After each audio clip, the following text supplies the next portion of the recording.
Oi, meus amigos, 8 horas em ponto, começa agora Mercado Aberto. Vamos abrir a nossa banquinha já cheia, explodindo de notícias do fim de semana. Eu quero começar trazendo para vocês essas belas imagens desses plácidos Alpes suíços, em Davos, mais precisamente, onde começa hoje a reunião do Fórum Econômico Mundial e essa semana, esse ano, principalmente promete. Por quê? Porque será a primeira vez nos últimos 6 anos em que haverá a presença física do presidente americano Donald Trump. Na edição do ano passado, ele participou virtualmente, pedindo para os grandes bancos baixarem os seus juros. Mas dessa vez não. Dessa vez estamos diante de um risco geopolítico renovado e provavelmente a maior ameaça à sustentação e sustentabilidade da OTAN, que é a aliança do Tratado do Atlântico Norte, erguida após a Segunda Guerra Mundial, já tem 70 anos, que justamente mantém a segurança de toda a região, a Europa e os Estados Unidos, os maiores aliados, e agora em ponto de ebulição, de guerra, de uma tensão sem precedentes, por causa dessa ameaça de anexação, essa obsessão que o Donald Trump nutre pela Groenlândia. Quer de qualquer forma comprar a Groenlândia, porque vê ali como ponto estratégico de segurança nacional, tanto na rota do Ártico, é a rota mais curta de mísseis potenciais da Rússia para os Estados Unidos, além de todas as riquezas minerais e energéticas contidas na Groenlândia. O Trump não arreda pé.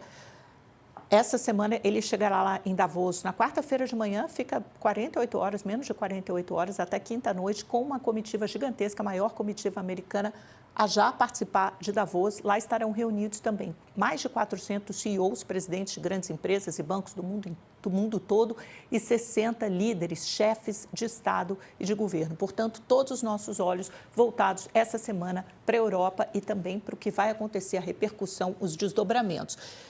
O tweet do Trump, então, como é que começou? Vamos retomar um pouco, porque a gente se viu por último na sexta-feira, então vamos entender um pouco da linha do tempo, do que se seguiu nessa escalada muito rápida de tensão entre Europa e Estados Unidos, os maiores aliados da OTAN, a partir dessa mensagem publicada pelo Trump na Truth Social, a rede dele social, no sábado.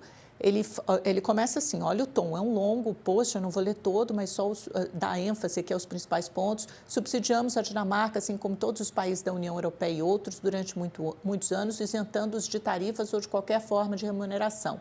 Agora, após séculos, é hora de a Dinamarca retribuir. A China e a Rússia querem a Groenlândia e não há nada que a Dinamarca possa fazer a respeito. Atualmente, contam com 2 trenós puxados por cães como proteção. Somente os Estados Unidos podem participar desse jogo e com muito sucesso. Ninguém tocará nesta terra sagrada, especialmente porque a segurança nacional dos Estados Unidos e do mundo está em risco. Além de tudo isso, Dinamarca, Noruega, Suécia, França, Alemanha, Reino Unido, Holanda e Finlândia viajaram para a Groenlândia com propósitos desconhecidos. Essa é uma situação muito perigosa para a segurança e tal.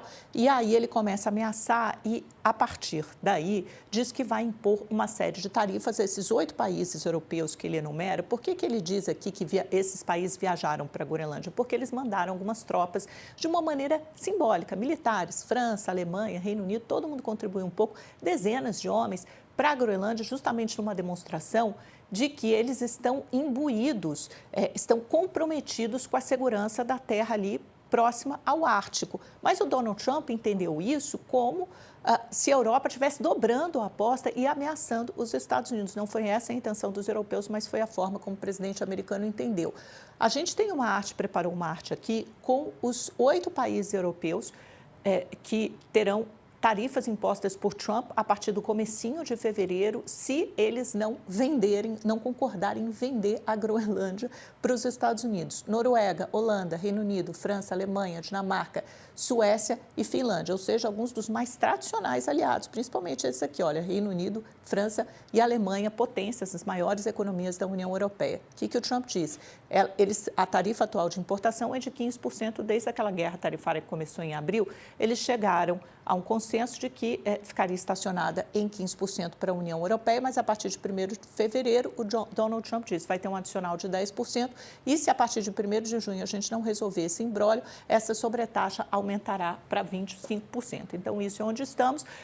ensejou uma reunião de emergência ontem dos embaixadores da União Europeia, em pleno domingo, e aí o que a imprensa internacional, europeia e americana deu conta? Falou que é o seguinte, deixa eu vir para essa câmera aqui para falar mais pertinho de vocês, o que a Europa tem à disposição, qual é o plano de ação, o que ela pode fazer como resposta, porque até agora muita gente disse, olha, a Europa foi mole, não respondeu à altura de Trump, mesmo esse plano que impôs uma tarifa de 15%, a Europa fez muito mais concessões do que recebeu regalias ou acesso ou privilégios dos americanos. A Europa cedeu muito mais, entregou muito mais os Estados Unidos do que os Estados Unidos à Europa. É hora de aumentar o tom. Esse meio de resposta é defendido, por exemplo, pelo presidente francês Emmanuel Macron. Então, o que estaria à disposição? Primeiro, um plano de tarifas da ordem de 93 bilhões de dólares, sobretaxar produtos americanos. O plano, né, que até então era para votar esse de 15%, essa tarifa de 15% e as concessões europeias e americanas foi suspenso. A votação no parlamento, o voto no parlamento europeu foi suspenso e um outro mecanismo de resposta, de reação à disposição da União Europeia é um que eles chamam de instrumento anticoerção, conhecido popularmente como bazuca. Ele foi votado em 2023, a adoção foi em 2023, mas ele nunca foi aplicado. E o que ele prevê, inclui restrições de investimentos e pode limitar o acesso de empresas americanas ao mercado do bloco europeu, incluindo quem? As Big Techs. Então, esse propósito de talvez taxar as Big Techs ou restringir as Big Techs já estava lá nos planos europeus desde o ano passado, quando começou a guerra comercial nos Estados Unidos. Mas esse instrumento nunca foi usado, mas está ali na malinha, na bolsinha de apostas da União Europeia. Trump não se fez de rogado, veja só o que ele postou ontem à noite, mesmo depois dessa reunião de emergência na Europa. Ele diz o seguinte, a OTAN vem dizendo à Dinamarca há 20 anos que vocês precisam afastar a ameaça russa da Groenlândia. Infelizmente, a Dinamarca não conseguiu fazer nada a respeito. Agora chegou a hora e isso será feito. O presidente Donald J. Trump está dobrando a aposta. Além disso, Trump enviou uma carta à Noruega dizendo que, já que ele não ganhou mesmo o Nobel da Paz, que a paz não é mais o compromisso maior, o compromisso principal de Donald Trump. Ou seja, por várias vias, ele sobe a ameaça em relação ao continente europeu.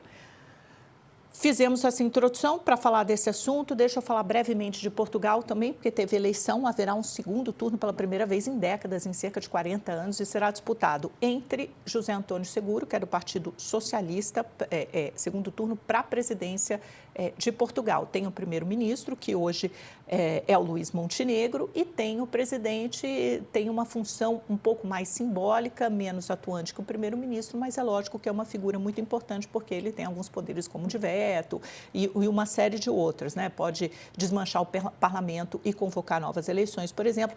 Bom, será disputado entre José Antônio Seguro, Partido Socialista, até aí tudo bem, porque isso sempre foi mais ou menos a configuração das eleições de Portugal. Agora, a grande surpresa, que não é exatamente uma surpresa, porque as pesquisas já vinham mostrando a ascensão rápida dessa figura de extrema-direita, que é o André Ventura, do Partido Chega. O Chega hoje tem a segunda maior bancada no Parlamento Europeu e agora despontou também nas eleições presidenciais.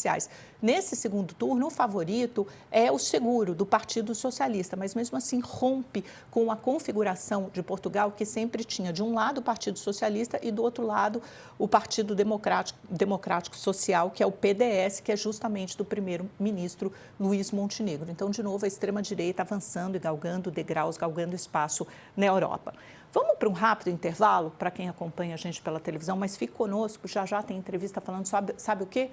FGC, Fundo Garantidor de Crédito, depois de 2 meses, finalmente vai começar a sair o din-din, o dinheirinho de quem aplicou, tinha CDB no Master, até R$250 mil.